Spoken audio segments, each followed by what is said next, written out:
Galah asin nyaeta salah sahiji kaulinan barudak anu dilaksanakeun ku dua kelompok.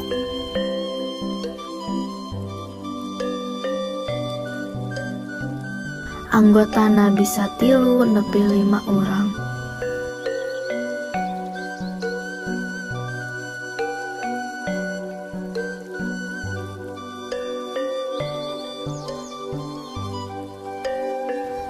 Ieu kaulinan biasana dipaenkeun di buruan atawa lapang anu lega.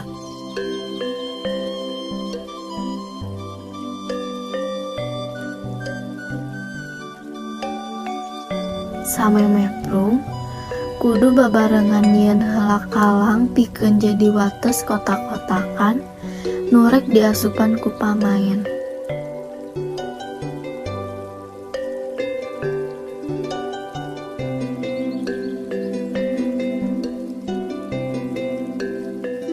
Saenggeus nentukeun wates kalang, tuluy diguratan deui jadi genep kotakan anu sarua gedena.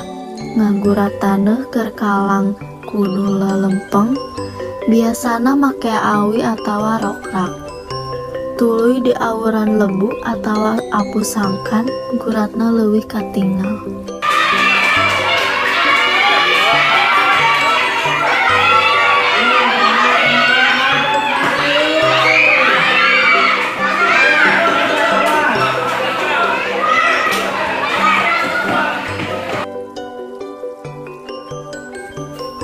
Kelompok anu jaga miboga pancen ngahalangan lawan sangkan ulah nepi ka garis akhir.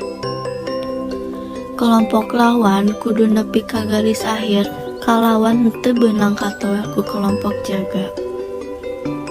Dianggap menang lamun tim lawan bisa balik deui ka garis mimiti kalawan syarat henteu beunang katoel ku kelompok jaga. Kelompok lawan disebut eleh lamun beunang katoel ku kelompok jaga.